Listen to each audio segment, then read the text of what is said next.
In one of the biggest scandals ever in college sports, Penn State University said today that it will pay nearly $60 million to 26 men who say they were sexually abused as children by assistant football coach Jerry Sandusky. Other claims are still pending. Sandusky was convicted at trial of abusing 10 boys, so the announcement today means there were many more victims than we thought. Armen Keteyian of 60 Minutes Sports has been covering this from the start and has the latest developments tonight. Frank Fina, the former Chief Deputy State Attorney General for Pennsylvania, was the architect in the case against Jerry Sandusky. Joseph Magedigan III was the lead prosecutor. Did you have victims or allegations of abuse by Sandusky dating back into the 70s? Yes.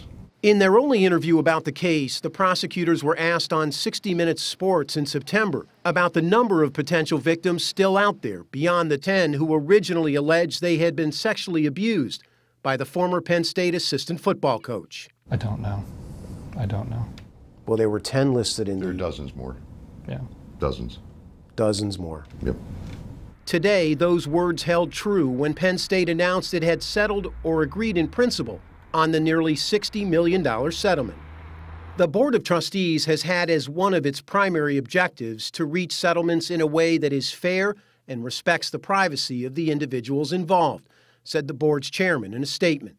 Added University President Rodney Erickson, "We hope this is another step forward in the healing process for those hurt by Mr. Sandusky, and another step forward for Penn State."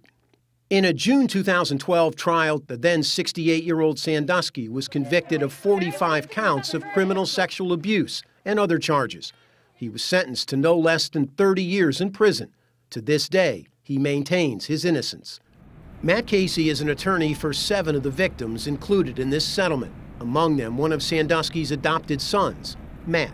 They're pleased to now put it behind them, but it's a remarkable achievement by courageous young men.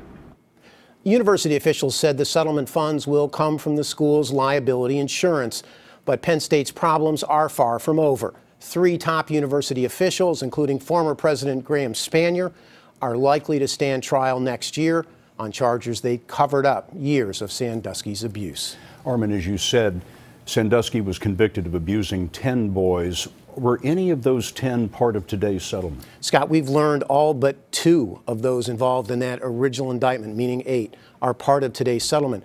What's unclear here is how many other legitimate claims have yet to be made. A lot farther to go. Armen, thanks very much.